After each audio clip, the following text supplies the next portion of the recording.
Ladies and gents, I want to thank one of the biggest supporters of our channel and one of the biggest reasons why I'm in such a great mood today, because I just had such amazing sleep. That is Helix Sleep. We have worked with Helix for a long time, and personally, all of our whole family has used their mattresses, and we absolutely love the way they feel and the way that we sleep. We love Helix Sleep because the way that they're different is they provide you with a customized mattress specifically for your needs, with exactly how you sleep at night. They offer a quiz that you can take online. You answer a few questions, and they will cultivate from the list of mattresses that they have something that will help you sleep better. Whether you're stomach sleeper, back sleeper, or upside down sleeper, whatever it is, there's a lot of things that affect the way that you might sleep or the type of mattress that you might need. After you take that quiz, something that's really awesome and unique is that mattress that you get, that you decide to buy, gets shipped to your house free of charge in a box. It is crazy how it works.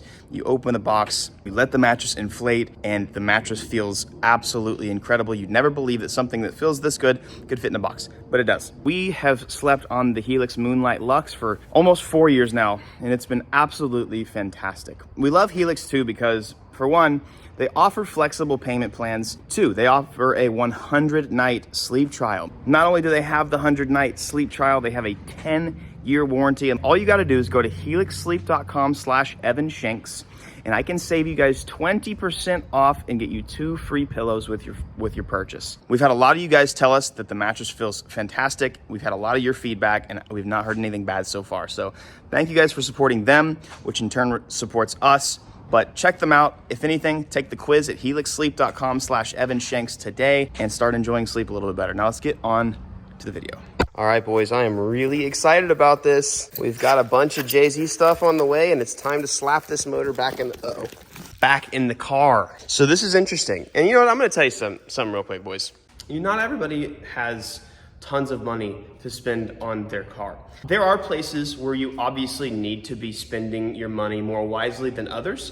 And I will also say that if you're making, above 700, 800, 900 horsepower, then those manifolds and stuff like that, that'll make a huge difference. But guys, I'm here to tell you today that you can do things well on somewhat of a budget. I started this video off by testing the compression and the leak down of this motor, and it's pretty good. That being said, I have a lot of cars. I'm a big proponent of just running it. Like, as much as I would love to build the motor and everything, that's honestly not always super viable. Also, these gaskets are so terrible, but since it's not on the boost and hot side, it doesn't really matter. I'm a big proponent of doing things right, but also doing my research. I'm here to tell you that a lot of people get really caught up in spending blowing all of their income on things that don't matter as much as they should. So guys, I bought this plenum for $150. At some point, when you're not making crazy horsepower and you're just boosted, guys, as long as there's not a leak,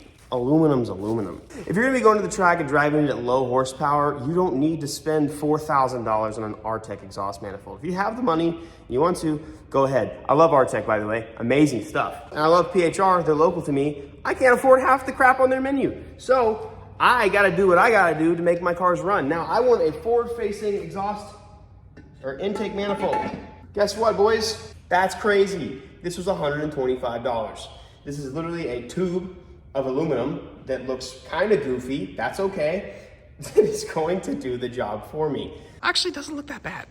Doesn't look terrible. This is going to allow me to use a Mustang throttle body, which is kind of cool. I assume that this is just going to fit regardless. I shouldn't have to do any modification. This is a VS Racing turbo. They're not Garrett, but they also have been proven on the streets, and there's a lot of cars at Texas 2K and stuff like that will run a VS turbo. This is a CX Racing exhaust manifold, and I've never personally experienced any of their exhaust manifolds cracking. It definitely should have by now because of the heat you can see that it had and all that kind of stuff, but I've never had any problems with it personally. This exhaust manifold is not gonna probably flow well enough to provide you with 800, 900 horsepower like some of you are wanting, but that's not why you buy this kind of stuff. I just like my cars to run, and this is a lesser expensive way to make sure that happens. This thing is a 3076 sized T3 VS Racing turbo, and I'm very excited about that because it's a little bit smaller than the turbo we had before, which means it'll spool faster. It'll give me the power that I need. So this is probably a 400 horsepower setup, and the other one on low boost was probably 450 or so, and it was kind of just, it was kind of boring to drive because the turbo was laggy. It was also a CX Racing turbo. So I just got to figure out how to get all these goddamn hardwares in there. That's going to be fun. So no leakies, but get all that torque down and we're good. I think it's really important to know that you don't have to spend bonkers money, not only to have a functional car, but to have one that's cool. I don't know what I should do here. Either I need to polish these valve covers, which will take way too long, or I'm gonna just paint this wrinkle black. And I'm gonna be honest, I think wrinkle black's probably the move. You know what? I'm just gonna do that. Let's make it wrinkle black, boys.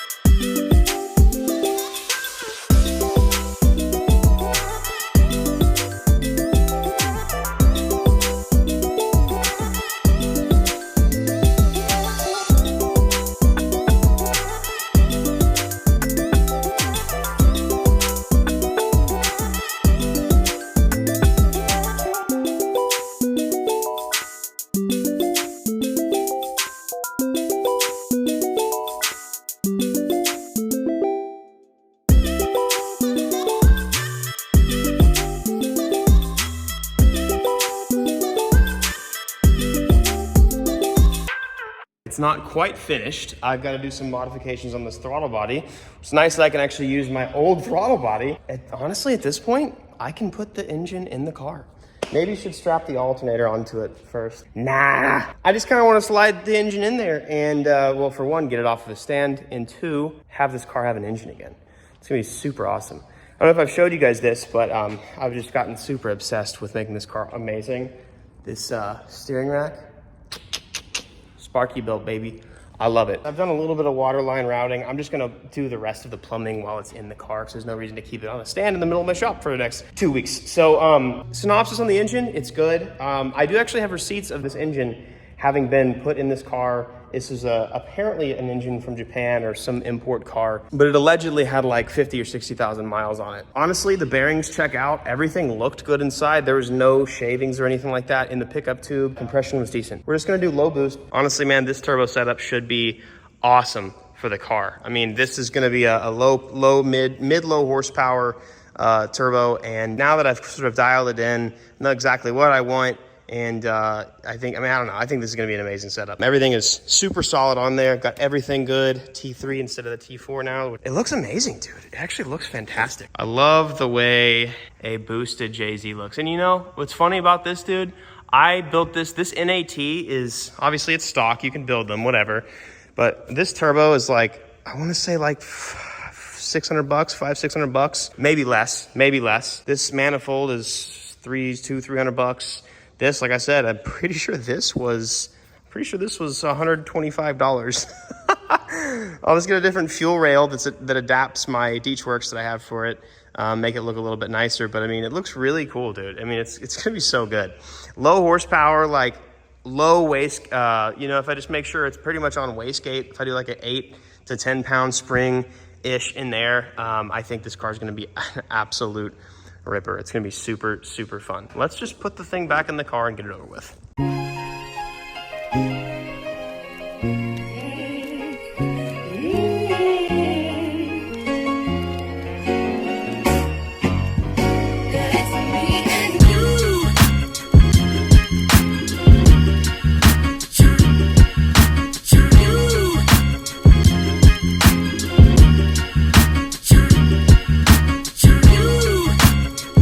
This is so exciting. I can't even describe to you guys how amped I am to have this. Okay, so the first intake manifold that I ran, which is way over there, if you guys remember, it came out like right here. I actually had to clearance a bunch of stuff. Probably could have clearanced this a little more. I might end up doing that. I'll pull the engine back out or something like that for a few seconds. Because of where the throttle body is, this time around, I can keep my ECU in the engine bay. And that's huge. That is absolutely huge, because that is what ruined my last IS300 build. The turbo fits in there amazingly. I'm not sure why the drain, I probably need to push the drain on there a little bit more than, I don't know why it's being so silly. It's nice because this steel, it's pretty scratch resistant. Didn't really scratch anything getting it in. We have a little bit of room.